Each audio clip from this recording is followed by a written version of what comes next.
யூதாவின் பங்கு வீதம். அதிகாரம் 15. யூதா புத்திரரின் கோத்திரத்திற்கு அவர்களுடைய வம்சங்களின்படி உண்டான பங்கு வீதமாவது: ஏதோமின் எல்லைக்கு அருகான சீன் வனாந்தரமே தென்புறத்தின் கடையெல்லை. தென்புறமான அவர்களுடைய எல்லை உப்புக்கடலின் கடைசியில் தெற்கு முகமாய் இருக்கிற முனை துவக்கி தென்புறத்தில் இருக்கிற அக்கராபீமின் மேடுகளுக்கும் அங்கே இருந்து சீனுக்கும் போய் தெற்கே இருக்கிற காதேஸ் பர்னேயாவுக்கு ஏறி எஸ்ரோனை கடந்து ஆதாருக்கு ஏறி கர்காவை சுற்றி போய் அஸ்மோனுக்கும் அங்கே இருந்து எகிப்தின் ஆற்றுக்கும் சென்று கடல் மட்டும் போய் முடியும். இதுவே உங்களுக்கு தென்புறமான எல்லையாயிருக்கும் என்றான். கீழ்ப்புறமான எல்லை யோர்தான் முகத்துவாரம் மட்டும் இருக்கிற உப்புக்கடல். வடபுறமான எல்லை யோர்தான் முகத்துவாரம் இருக்கிற கடலின் முனை துவக்கி பெத் எக்லாவுக்கு ஏறி வடக்கே இருக்கிற பெத் அரபாவை கடந்து ரூபனின் குமாரனாகிய போகனின் கல்லுக்கு ஏறிப்போய் அப்புறம் ஆகோர் பள்ளத்தாக்கை விட்டு தெபீருக்கு ஏறி வடக்கே ஆற்றின் தென்புறமான அதும்மீமின் மேட்டுக்கு முன்பாக இருக்கிற கில்காலுக்கு நேராகவும் அங்கே இருந்து என்செமேசின் தண்ணீரிடத்துக்கும் போய் ரொகேல் என்னும் கிணற்றுக்கு சென்று அப்புறம் எபூசியர் குடியிருக்கிற எருசலேமுக்கு தென்புறமாய் இன்னோமுடைய குமாரனின் பள்ளத்தாக்கை கடந்து வடக்கே இருக்கிற ராட்சதருடைய பள்ளத்தாக்கின் கடைசியில் மேற்காக இன்னும் பள்ளத்தாக்கின் முன் இருக்கிற மலையின் சிகரம் மட்டும் ஏறிப்போய் அந்த மலையின் சிகரத்திலிருந்து நெப்தவாவின் நீரூற்றுக்கு போய் எப்பரோன் மலையின் பட்டணங்களுக்கு சென்று கீரியாத் யயாரீமாகிய பாலாவுக்கு போய் பாலாவிலிருந்து மேற்கே சேயீர் மலைக்கு திரும்பி வடக்கே இருக்கிற கெசலோன் ஆகிய யயாரீம் மலைக்கு பக்கமாக போய் பெத்ஷிமேசுக்கு இறங்கி திம்னாவுக்கு போய் அப்புறம் வடக்கே இருக்கிற எக்ரோனுக்கு பக்கமாக சென்று சிக்ரோனுக்கு ஓடி பாலா மலையை கடந்து யாப்னியலுக்கு சென்று கடலிலே முடியும். மேற்புறமான எல்லை பெரிய சமுத்திரமே. இது யூதா புத்திரருக்கு அவர்களுடைய வம்சங்களின்படி சுற்றிலும் இருக்கும் எல்லை. யூதா யோசேப்பு ஆகிய இருவரும் யாக்கோபின் 2 குமாரர்கள். யூதாவுக்கு எப்போதுமே விசேஷித்த சிலாக்கியங்கள் கொடுக்கப்படும். யோசேப்புக்கு இரட்டிப்பான ஆசீர்வாதம் வாக்கு பண்ணப்பட்டிருக்கிறது. கானான் தேசத்தை பங்கு வீதமாக பிரிக்கும் போது இவ்விரண்டு கோத்திரத்தாருக்கும் முன்னுரிமை கொடுத்து இவர்களுடைய பங்கு வீதங்களை முதலாவதாக பிரித்து கொடுக்கிறார்கள். கானான் தேசத்தின் தென் பகுதியிலுள்ள நிலம் யூதாவுக்கும் இதன் வடல் பகுதியிலுள்ள நிலம் யோசேப்புக்கும் பங்கு வீதமாக கொடுக்கப்படுகிறது. யூதா புத்திரரின் கோத்திரத்திற்கு அவர்களுடைய வம்சங்களின்படி பங்கு வீதம் கொடுக்கப்படுகிறது. யூதா கோத்திரத்திலே எத்தனை வம்சத்தார் இருக்கிறார்களோ அதற்கு ஏற்ற பிரகாரமாக அவர்களுக்கு பங்கு வீதம் கிடைத்திருக்கிறது. யோசுவாவும் எலெயாசாரும் இஸ்ரவேல் புத்திரர் சுதந்திரித்துக் கொண்ட கானான் தேசத்தை சீட்டு போட்டு இஸ்ரவேலின் ஒவ்வொரு கோத்திரத்தாருக்கும் பங்கு வீதமாக பிரித்து கொடுக்கிறார்கள். இதன் பின்பு ஒவ்வொரு கோத்திரத்திற்கும் கிடைத்த சுதந்திரத்தை அவர்களுடைய வம்சங்களின்படி அவர்களுக்கு பங்கு வீதமாக கொடுக்கிறார்கள். இதன் பின்பு ஒவ்வொரு வம்சங்களின் பங்கும் அதிலுள்ள குடும்பத்தாருக்கு பிரித்து கொடுக்கப்படுகிறது. யூதாவின் புத்திரருக்கு பிரித்து கொடுக்கப்பட்ட சுதந்திரத்தின் எல்லைகளை பற்றிய விவரம் வருமாறு: தென்புறமான எல்லை ஏதோமின் எல்லைக்கு அருகான சீன் வனாந்தரமே தென்புறத்தின் கடை எல்லை. தென்புறமான அவர்களுடைய எல்லை உப்புக்கடலின் கடைசியில் தெற்கு முகமாய் இருக்கிற முனை துவக்கி தென்புறத்தில் இருக்கிற அக்கராபீமின் மேடுகளுக்கும் அங்கே இருந்து சீனுக்கும் போய் தெற்கே இருக்கிற காதேஸ் பர்னேயாவுக்கும் ஏறி எஸ்ரோனை கடந்து ஆதாருக்கு ஏறி கர்காவை சுற்றி போய் அஸ்மோனுக்கும் அங்கே இருந்து எகிப்தின் ஆற்றுக்கும் சென்று கடல் மட்டும் போய் முடியும். கீழ்ப்புறமான எல்லை யோர்தான் முகத்துவாரம் மட்டும் இருக்கிற உப்புக்கடல்.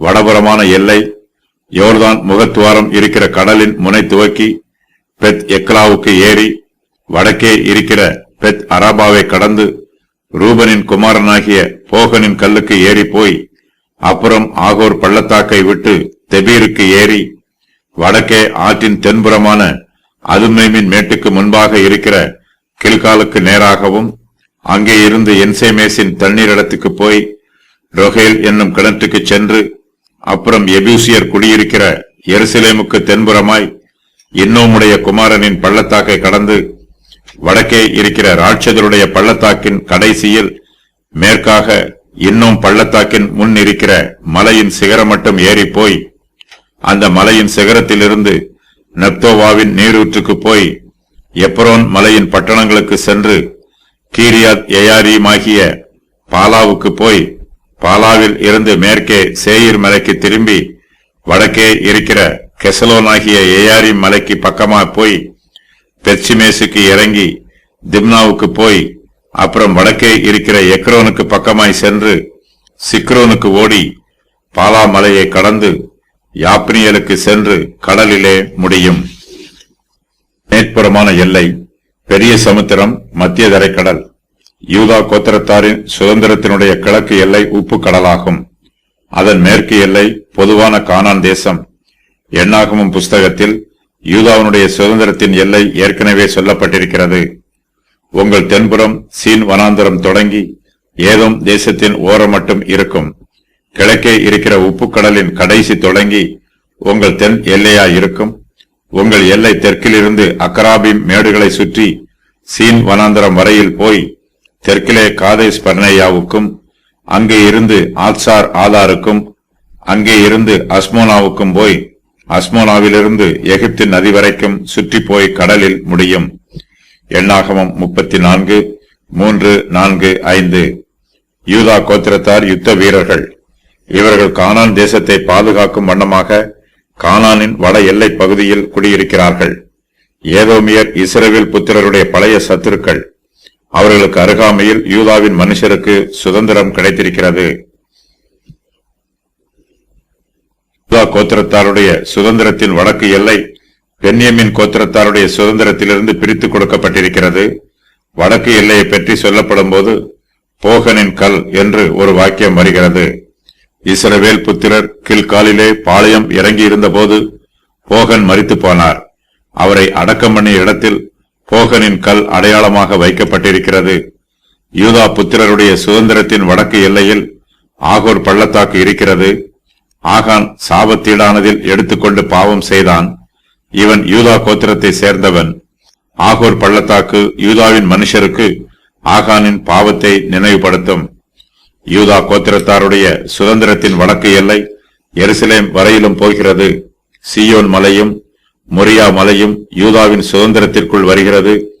யூதா புத்திரருக்கு எருசலேம் பட்டணத்தின் ஒரு பகுதி கிடைத்தாலும் அதன் பெரும் பகுதி பென்யமின் கோத்திரத்தாருக்கு சுதந்திரமாய் கிடைத்திருக்கிறது. யூதா கோத்திரத்தாருடைய சுதந்திரத்தின் மேற்கு எல்லை பெருங்கடல் வரைக்கும் போகிறது. இதன் பின்பு தான் கோத்திரத்தார் இந்த பகுதியில் யூதாவின் சுதந்திரத்தின் ஒரு பகுதியை பெற்றுக் கொள்கிறார்கள்.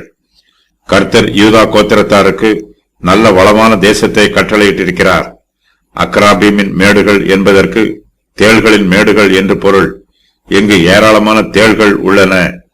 எண்ணாகமம் 34:4, நியாயாதிபதிகள் 1:36 ஆகிய வசனங்களில் இது அக்ராபீம் என்று அழைக்கப்படுகிறது.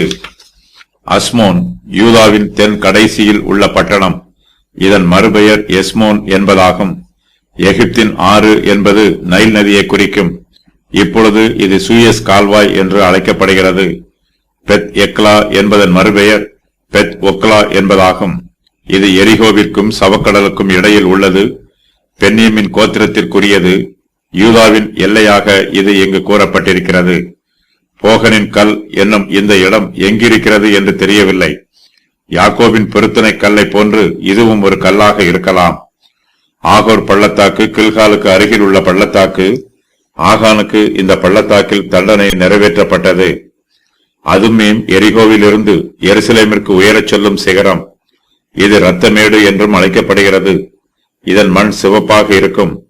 மேலும் இந்த வழியாய் போகும் பயணிகளுக்கு கள்ளர் தொல்லை அதிகமாய் இருக்கும். நல்ல சமாரியன் கதையில் வரும் இடம் இதுதான். என்சேமேசின் தண்ணீர் என்பதற்கு சூரியனின் ஊற்று என்று பொருள். எருசலேமில் இருந்து கிழக்கே 2 மைல் தூரத்தில் உள்ளது. தற்பொழுது இதற்கு அப்போஸ்தலருடைய ஊற்று என்று பெயர். ரொகேல் என்பதற்கு வண்ணாறு ஊற்று என்று பொருள்.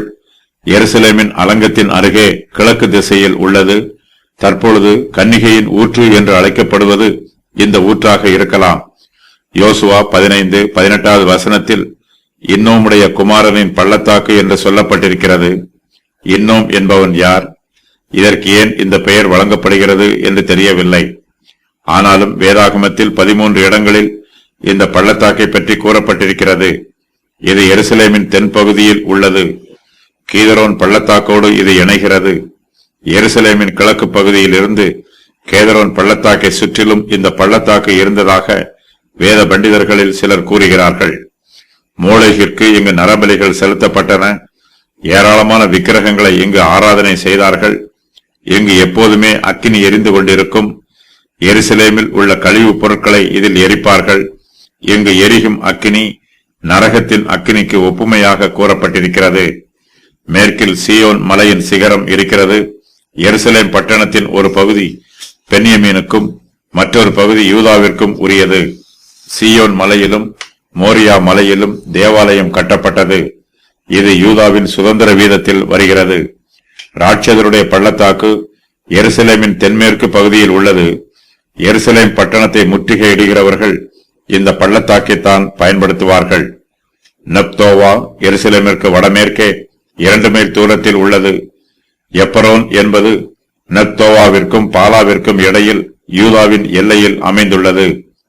சேயீர் மலை என்பது ஏதோமில் உள்ள சேயீர் மலை அல்ல. இது கீரியாத் ஏயாரீமிற்கு அருகில் உள்ளது.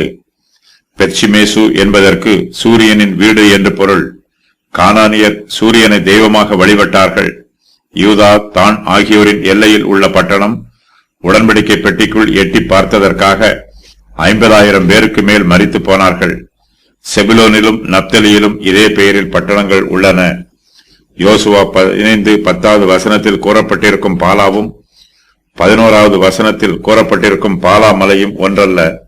பாலாவிற்கும் பாலா மலைக்கும் இடையில் பல ஊர்கள் உள்ளன. யாப்னியேல் என்னும் ஊர் மத்தியதரை கடலில் இருந்து 3 மைல் தூரத்திலும் யோப்பாவிற்கு தெற்கே 12 மைல் தூரத்திலும் அமைந்துள்ளது. இதன் மறுபெயர் யப்னே. இங்கிருந்து யூதாவின் வடக்கு எல்லை கடல் வரைக்கும் செல்கிறது. மேற்புறமான எல்லை பெரிய சமுத்திரமே. யூதாவின் மேற்கு எல்லை மத்தியதரை கடல். இது பெரிய சமுத்திரத்தின் மறுபெயர்.